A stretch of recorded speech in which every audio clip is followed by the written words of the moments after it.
let there be light.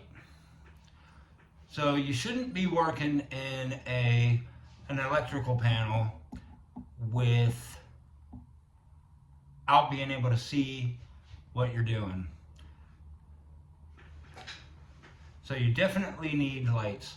These are the lights that I carry. There's a couple that I'm missing, but a flashlight and a headlamp.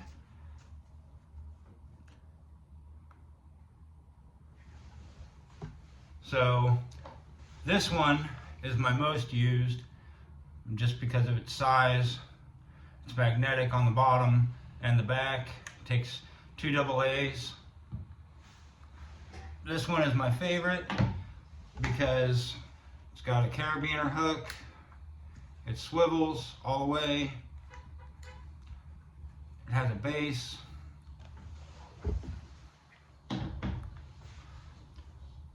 This one has a light on top, on bottom, and on front. It's magnetic and it stands up on its own.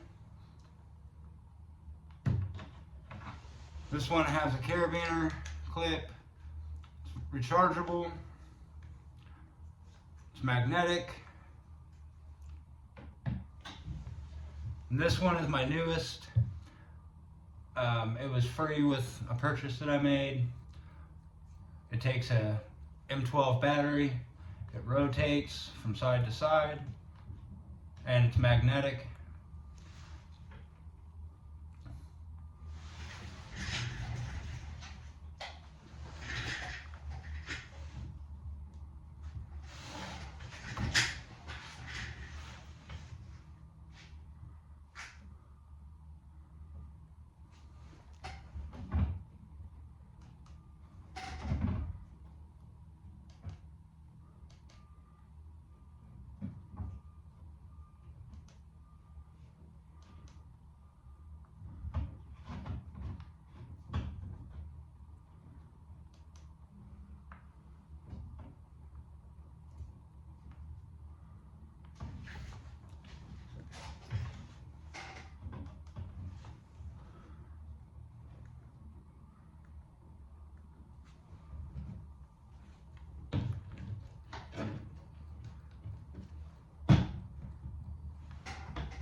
Another light I would highly recommend is a headlamp of some sort. I hope this helps someone. I hope everybody has a good holiday and a happy new year. See you next time. Thanks for watching. Like and subscribe.